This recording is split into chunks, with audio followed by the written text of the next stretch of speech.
Hi all, welcome back to Dhanya's vlogs in Kannada. ಎಲ್ಲರೂ ಹೇಗಿದ್ದೀರಾ? I hope ಎಲ್ಲರೂ ಚೆನ್ನಾಗಿದ್ದೀರಾ ಅಂದ್ಕೊಳ್ತೀನಿ. ನಾನು ಕೂಡ ತುಂಬಾ ಚೆನ್ನಾಗಿದ್ದೀನಿ. ಯಾರೆಲ್ಲ ನನ್ನ ಯೂಟ್ಯೂಬ್ ಚಾನಲ್ನ ಸಬ್ಸ್ಕ್ರೈಬ್ ಮಾಡ್ಕೊಂಡು ನಂಗೆ ಸಪೋರ್ಟ್ ಮಾಡ್ತಿದ್ದೀರೋ ಎಲ್ಲರಿಗೂ ಥ್ಯಾಂಕ್ ಯು. ಹಾಗೆ ಯಾರೆಲ್ಲ ನನ್ನ ಯೂಟ್ಯೂಬ್ ಚಾನಲ್ನ ಇನ್ನೂ ಸಬ್ಸ್ಕ್ರೈಬ್ ಮಾಡಿಲ್ವೋ ಪ್ಲೀಸ್ ನಮ್ಮ ಚಾನಲ್ನ ಸಬ್ಸ್ಕ್ರೈಬ್ ಮಾಡ್ಕೊಂಡು ನೋಡಿ ಅಂತ ಹೇಳ್ತೀನಿ.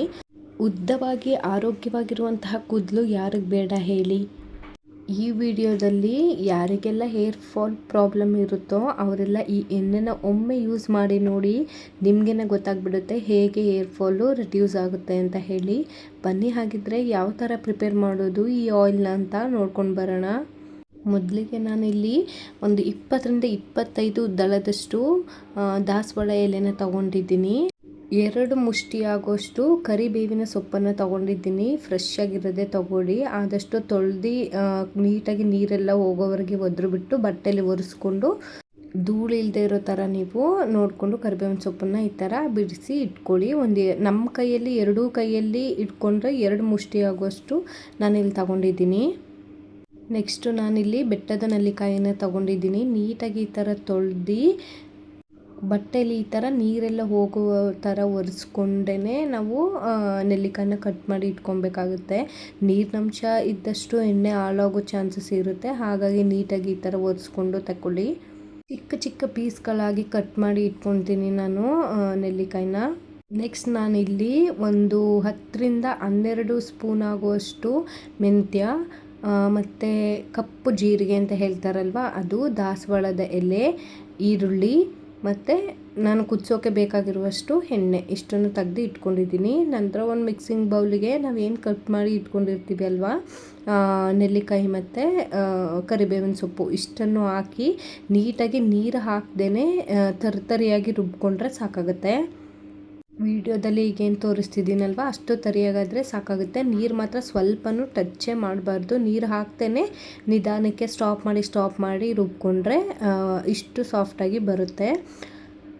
ನೆಕ್ಸ್ಟ್ ನಾನಿಲ್ಲಿ ಸ್ಟವ್ ಮೇಲೆ ನನಗೆ ಯಾವುದು ಕಡಾಯಿ ಬೇಕಿತ್ತು ಎಣ್ಣೆ ಕುದಿಸ್ಲಿಕ್ಕೆ ಆ ಕಡಾಯಿನ ಇಟ್ಕೊಂಡು ನಾನೇನು ಎಣ್ಣೆ ತೊಗೊಂಡಿದ್ದೆ 1 ಲೀಟ್ರಷ್ಟು ಎಣ್ಣೆನ ಕುದಿಸ್ಕೊಳ್ತಾ ಇದ್ದೀನಿ ನಾನೀಗ. ಕಡಾಯಿಗೆ ಎಣ್ಣೆನ ಹಾಕಿ ಸ್ವಲ್ಪ ಬಿಸಿ ಆಗುವವರೆಗೆ ಅದನ್ನು ಹಾಗೆ ಬಿಟ್ಬಿಡಿ.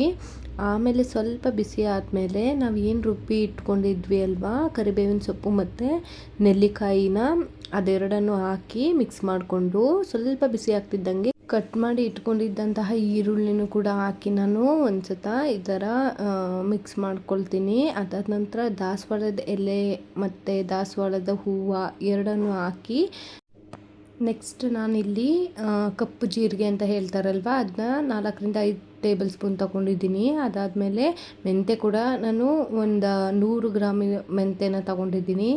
ಇಷ್ಟನ್ನು ಹಾಕಿ ನೀಟಾಗಿ ತಿರುವಿ ಒಂದು 20 ನಿಮಿಷ ನೀಟಾಗಿ ಬೇಯಿಸ್ಕೊಳ್ತೀನಿ. ಎಣ್ಣೆನ ಬೇಯಿಸಾದ್ಮೇಲೆ ನೀವು ನೋಡ್ತಾ ಇರ್ಬೋದು ಎಣ್ಣೆಗೆ ನಾನು ಹಾಕಿರುವಂಥ ಇಂಗ್ರೀಡಿಯೆಂಟು ಅಂಶ ಎಲ್ಲ ಎಣ್ಣೆಗೆ ಬಿಟ್ಕೊಳ್ಳೋವರೆಗೆ ನಾನು ಎಣ್ಣೆನ ಕುದಿಸ್ಕೊಂಡಿದ್ದೀನಿ. ಅದಾದಮೇಲೆ ಸಿಮ್ನ ಆಫ್ ಮಾಡಿ 3 ದಿನ ಹಾಗೆ ಬಿಟ್ಟು 3 ದಿನದ ನಂತರ ನಾನಿಲ್ಲಿ ನಿಮಗೆ ತೋರಿಸ್ತಾ ಇರೋದು. ಎಣ್ಣೆ ಅಂತೂ ತುಂಬ ಅಂದರೆ ತುಂಬಾ ಘಮ್ ಅಂತ ಇರುತ್ತೆ. ನಿಮಗೆ ಗೊತ್ತಾಗುತ್ತೆ ಈ ಎಣ್ಣೆನ ಕುದಿಸಿದಾಗ ಎಷ್ಟು ಘಮ ಘಮ ಅಂತ ಸ್ಮೆಲ್ ಬರ್ತಾ ಇರುತ್ತೆ ಅಂತ.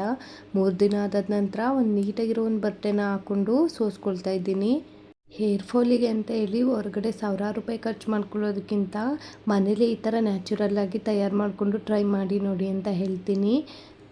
ನಾನು ಯೂಸ್ ಮಾಡಿರುವಂತಹ ದಾಸವಾಳದ ಎಲೆ, ಕಪ್ಪು ಜೀರಿಗೆ, ಮೆಂತ್ಯ, ಬೆಟ್ಟದ ನೆಲ್ಲಿಕಾಯಿ, ಕರಿಬೇವಿನ ಸೊಪ್ಪು ಇದಿಷ್ಟನ್ನು ಕೂಡ ನಮ್ಮ ಕೂದಲಿನ ಆರೋಗ್ಯನ ತುಂಬ ಅಂದರೆ ತುಂಬ ಹೆಲ್ದಿಯಾಗಿ ಕಾಪಾಡುತ್ತೆ ಅಂತ ಹೇಳ್ತೀನಿ.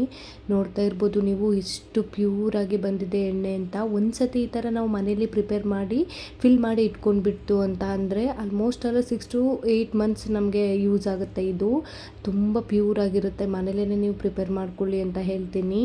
ಯಾರಿಗೆಲ್ಲ ನನ್ನ ಈ ಪುಟ್ಟ ಇನ್ಫಾರ್ಮೇಟಿವ್ ವಿಡಿಯೋ ಯೂಸ್ಫುಲ್ ಅಂತ ಅನಿಸ್ತು ಪ್ಲೀಸ್ ಒಂದು ಲೈಕ್ ಮಾಡಿ ಕಾಮೆಂಟ್ ಮಾಡಿ ಅಂತ ಕೇಳ್ತೀನಿ.